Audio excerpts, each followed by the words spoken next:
Welcome back to the channel. Thank you guys for spending some time with me today to watch another video. I appreciate the comments, the likes, the subscriptions. That helps me out a lot. And let's talk about a few cardinal sins when it comes to fishing that I think everybody should be made aware of. And Livescope kind of really puts these into perspective. So I kind of want to tell you some things that you should never do in tournament bass fishing and then explain to you how you can do them if you have Livescope. So the first thing, if me and you were having a conversation, you were coming to Lake Guntersville. Guntersville's my home lake.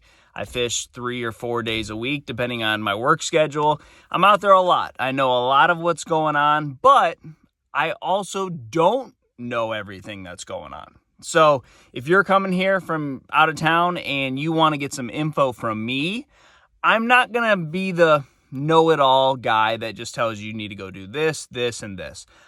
I'm going to say, hey, look, this is where I think should go down, blah, blah, blah. Maybe you can catch them doing this. Maybe you should catch them doing this. But I will always tell you to keep an open mind.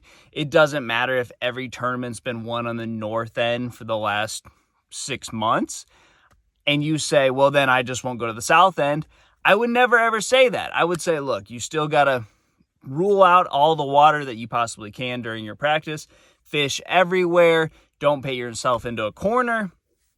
You got to try everything. And then when you figure a pattern out, set that pattern down and go try to figure out another pattern, because you never know what's going to come and go. What deal might be working at one time may totally go away within just a few hours of the tournament. If you're fishing a multi-day tournament, whatever you're catching them on the first day may be totally dried up by the second day, and you'll have to rely on your backup pattern. So if you have Livescope, though, you're hearing Livescope guys basically say, look, there's 2 ways that this works. I'm going to follow individual fish, and if there's a lot of bass in the lake and I'm not worried about striper or catfish, then I can just focus on bass. Most of the blobs that I'm seeing are bass, and I just fish for those bass.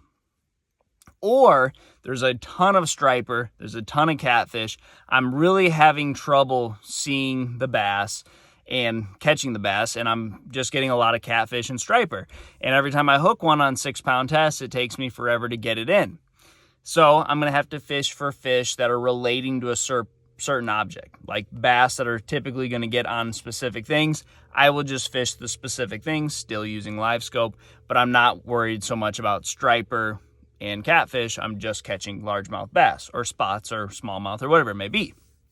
Now, you can't do that when you're traditionally or conventionally fishing. You really have to keep an open mind. You can't just say, look, I'm going to come to Guntersville and I'm going to throw a lipless crankbait and I'm going to throw a chatterbait and I'm just going to fish grass. Now, that's a great strategy this time of year, but I've had that go away. I've had that not work. I've had other things, better things happening, and you've really got to go check other things. So if you just came to this lake and said, I'm just going to do this, there's a 50-50 chance that it could work, and 50-50 chance that whatever you found might not be good in the tournament, or it's just not the deal this week. But with Livescope, you can literally say what you're going to do and go and do it and finish in the top 10. Do you understand how insane that is? If you went to any lake, if it wasn't your home lake, if it was just any specific lake, you could tell people how you're going to catch them before you go out and catch them. That's crazy. And it almost seems like the guys that are doing really good at Livescope, that's all they've done for the last 3 or 4 years. They've really done no conventional, traditional style of fishing. So just one of those things that's kind of jumped out at me, that these guys are calling their shot. They're going out and doing it. You can't call your shot in bass fishing. I don't care if it's your home lake, you're the best guy on the water.